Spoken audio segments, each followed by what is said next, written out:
தமிழ்நாடு அரசாங்கம் விஜய் கட்சிக்கு மட்டுமல்ல, சமீபத்திலே கூட நம்ம திருவல்லிக்கேணியில் மாண்புமிகு பாரத பிரதமருடைய மனதின் குரல் நிகழ்ச்சி அதுக்கே தடை போட்டாங்க. கேட்டால் பிரதமர் மோடியின் மனதின் குரல் நிகழ்ச்சிக்கு தமிழக அரசு தடை விதிப்பதாக பாஜக மாநில தலைவர் நயினார் நாகேந்திரன் கொந்தளித்துள்ளார். கேரளா முதல் மந்திரியே பாராட்டி தான் முதல்ல பேசியிருக்காரு. நீ அதெல்லாம் எடுத்து பாருங்க. சரி, வேற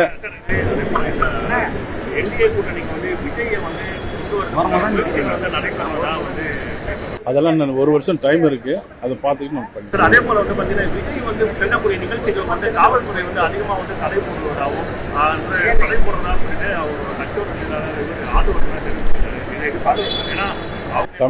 தமிழ்நாடு அரசாங்கம் விஜய் கட்சிக்கு மட்டுமல்ல, சமீபத்திலே கூட நம்ம திருவல்லிக்கேணியில் மாண்புமிகு பாரத பிரதமருடைய மனதின் குரல் நிகழ்ச்சி அதுக்கே தடை போட்டாங்க. கேட்டால் மண்டபத்தில் வச்சு நடத்துங்க அப்படிங்கிறாங்க.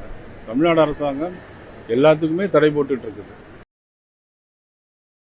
செய்திகளை உள்ளது உள்ளபடி தெரிந்து கொள்ள ரெஃப்ளெக்ட் நியூஸை சப்ஸ்கிரைப் பண்ணுங்க.